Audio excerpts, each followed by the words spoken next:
I am currently sitting in an empty, quiet house that used to be filled with the sounds of my mother's laughter and the clinking of teacups, but now it is just a cold monument to the absolute cruelty of my own siblings, and honestly, I need to know if any of you would have done what I did when I finally brought the truth to light. I watched my 2 older brothers and my sister look my dying mother in the eye, the woman who sacrificed everything to put food on their plates and pay for their expensive educations, and tell her that they simply didn't have the time or the money to help her pay for the life-saving surgery she desperately needed, effectively leaving her to rot in that hospital bed while they went on living their perfect, selfish little lives. They abandoned her when she was at her most vulnerable, treating her like a burden that had finally reached its expiration date. And I just have to ask you all, was I wrong for orchestrating the absolute destruction of their reputations to make them pay for their cold-blooded betrayal? Or would you have done the exact same thing to secure justice for the woman who gave us everything? The story of how we got to this point starts years ago, back when we were just kids living in a cramped apartment that barely had enough room for the 4 of us, but my mother was a miracle worker who could stretch a single loaf of bread into a week's worth of meals just to make sure we were full. My father had left us when I was barely 5 years old, leaving my mother to work 3 different cleaning jobs just to keep the lights on, and I remember watching her come home every single night with red, swollen hands and an exhaustion so deep it looked like it was etched into her very bones. My brothers Mark and David and my sister Sarah were older than me, and they were the golden children who were constantly being told how smart they were, which apparently went straight to their heads as they grew up. As soon as they hit 18, they each took off for the city, leaving me and my mother behind, and for years they barely called or sent a card, only popping up during the holidays to eat the food my mother had spent her last pennies on and then disappearing back into their high-paying careers. I stayed behind, working at a local warehouse and picking up odd jobs to help Mom keep the house, watching her slowly age as the work took its toll on her body, but she never complained because she was always so proud of how successful her older children had become. I remember vividly how Sarah would come home once a year, dressed in designer silk, criticizing the way my mother kept the house or complaining that the neighborhood was too depressing for her to stay more than 24 hours. Mark and David were no better. They treated the home like a motel, demanding my mother cook their favorite childhood meals while they scrolled through their phones, barely acknowledging the fact that she was visibly struggling to even stand for long periods. I was only 22 at the time, earning barely enough to cover the monthly utilities, so I did the only thing I could think of, which was to call an emergency family meeting and plead with my siblings to step up and finally give back to the woman who had basically sacrificed her entire life for them. I remember standing in our living room with Mark, David, and Sarah, who were all wearing designer clothes that probably cost more than my annual salary, and explaining the situation with tears in my eyes, telling them that Mom needed $30,000 for the procedure that wasn't covered by our limited insurance. The look of indifference on their faces is something I will never forget for as long as I live, because David actually laughed, a cold, dismissive sound, and told me that he had just put a down payment on a luxury condo and simply didn't have any liquidity to throw away on a losing cause.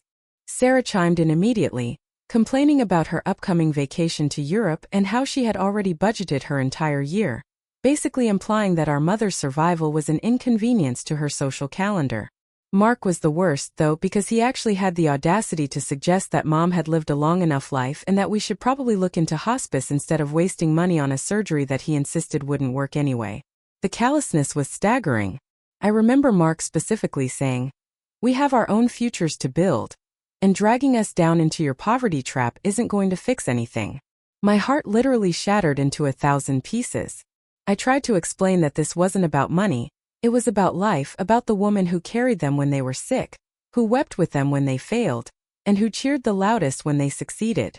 I was shaking with pure, unadulterated rage, watching the people I shared blood with trade the life of our mother for a condo and a trip, and when I told them that their behavior was absolutely monstrous, they just packed their bags and left, leaving me standing there with nothing but a dying mother and a mountain of medical debt. The silence after they walked out that door was deafening. I felt like the air had been sucked out of the room. I spent the next few weeks working myself into the ground, taking extra shifts at the warehouse, cleaning offices until 3 in the morning, and selling everything of value that we owned. The jewelry my mother had inherited from her grandmother, the few pieces of furniture we had, even my own car. But it wasn't enough, and the doctors were telling me that time was running out faster than I could have imagined. I was at my breaking point, feeling completely alone and hopeless, watching my mother's skin turn a pale, sickly shade as she grew weaker every single day. And I found myself praying for a miracle that I didn't think was coming. That's when the mysterious older man showed up at our door. Someone I had never seen before in my life, carrying a heavy leather briefcase and asking for my mother by name. He was tall, dressed in a sharp, tailored suit that looked completely out of place in our crumbling apartment building, and he had eyes that seemed to have seen a century of human history. He introduced himself as an old friend from her youth, someone who had kept track of her struggles from a distance, and he looked at the situation I was in with such deep, profound sadness that I instantly felt like I could trust him, even though I didn't know who he was. He told me that he had been watching how my siblings had treated her, and he had his own reasons for wanting to ensure they didn't get away with it, but before I could explain exactly how we were going to turn the tables on them, I need to know if you would have done what I did.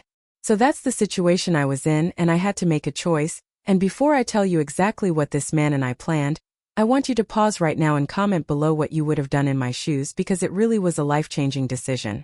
You're back, and I know many of you are already guessing that this wasn't just a random act of kindness, and you would be right. The man was actually my mother's long-lost brother, my uncle who had moved away decades ago and become an incredibly wealthy, albeit estranged, real estate tycoon. He had been quietly observing our family for years, waiting to see if his niece and nephews would ever prove themselves to be decent human beings, and when he saw how they treated their own mother, he decided that they didn't deserve a single cent of the massive inheritance he had been planning to leave them. He told me that he had been horrified by their public social media posts, where they were bragging about expensive champagne, while their own mother was begging for help. He was disgusted by their lack of empathy, their vanity, and their complete detachment from the family that raised them. He told me that he would cover every single cost for my mother's surgery and recovery, no questions asked, but he wanted me to help him execute a plan that would expose their greed to the world and strip them of the financial security they held so dear. He didn't just want to help. He wanted to teach them a lesson that they would never be able to forget. We spent weeks carefully crafting a fake scenario where we told the siblings that the mother had finally passed away, and that there was a massive multimillion-dollar inheritance waiting to be distributed to them, but only if they appeared in person at a specific high-end law office in the city center to sign the official probate documents. They didn't even bother to call me to check on her when they got the news. They just started arguing about the lawyers and how much they expected to get from the estate. I watched from the shadows as they all arrived at the law office, looking smug and ready to collect their prize, wearing their expensive suits and designer watches, acting as if they were mourning a loss they had caused themselves, and it was the most sickening thing I have ever witnessed. They were literally calculating their new wealth before even seeing her body. When they sat down in the sterile, high-tech conference room, my uncle walked in from the back door, and the moment they recognized him, the man they had been trying to track down for years hoping for an investment, their faces went pale. Their mouths hung open as he placed a digital recorder on the mahogany table. He pressed play, and the room was filled with the sound of their own voices from that terrible day in our living room, where they laughed about Mom's surgery and called her a lost cause. The atmosphere in the room shifted instantly from greed to pure, unadulterated terror. He told them in front of their lawyers, their partners, and their colleagues exactly what they had done, how they had abandoned her to die, and he announced that because of their actions, he was amending his will to ensure that they would receive absolutely nothing, and that all his assets were being donated to charities supporting struggling families who actually understood the value of sacrifice. They tried to beg, they tried to scream, they even tried to claim they were victims of a misunderstanding. But it was all over. Their lies, their cruelty, and their betrayal were laid bare for everyone in that room to see, and they were left with nothing but their shame and the knowledge that they had traded a mother's love for greed and lost everything in the process. My mother, thankfully, recovered beautifully after the surgery. The doctors called it a total miracle, and we moved into a beautiful, sun-drenched home provided by my uncle, living a quiet, peaceful life while my siblings were left to deal with the public scandal of their own making. Word got out about how they treated her, and it effectively destroyed their careers. Mark was fired from his firm when his partners saw the recording, David's condo was foreclosed on when his investors pulled out, and Sarah became a social pariah, unable to land a job anywhere that valued ethics. They reached out to me, pleading for me to intervene, telling me that I was being just as cruel as they were, but I simply blocked them and never looked back. It was the justice I had been dreaming of, and looking back on it, I don't regret a single second of the pain I caused them because they deserved every bit of the consequences they faced for their heartlessness. I want you to take a moment to think about the people in your own life and whether you're surrounding yourself with people who would actually be there for you when the world turns against you. Because family isn't just about blood, it's about the loyalty and love you show when things are at their absolute worst. I am finally at peace, knowing that my mother is safe, healthy, and happy, and that the people who hurt her are finally facing the reality of their own choices. I have seen many people tell me that I should forgive them, that I should be the bigger person, but forgiveness is earned, and they never once asked for it, they only asked for their inheritance. I have learned that you don't owe loyalty to people who don't know the meaning of the word, regardless of your last name or your childhood history. We are stronger now, and I've never been prouder of the woman who held us all together. Like this video if you were on my side in this, and subscribe for more stories like this that show that karma really does have a way of balancing the scales eventually. Share your final thoughts on this whole mess in the comments section because I really want to hear your take on what happened, and I'll see you all in the next story.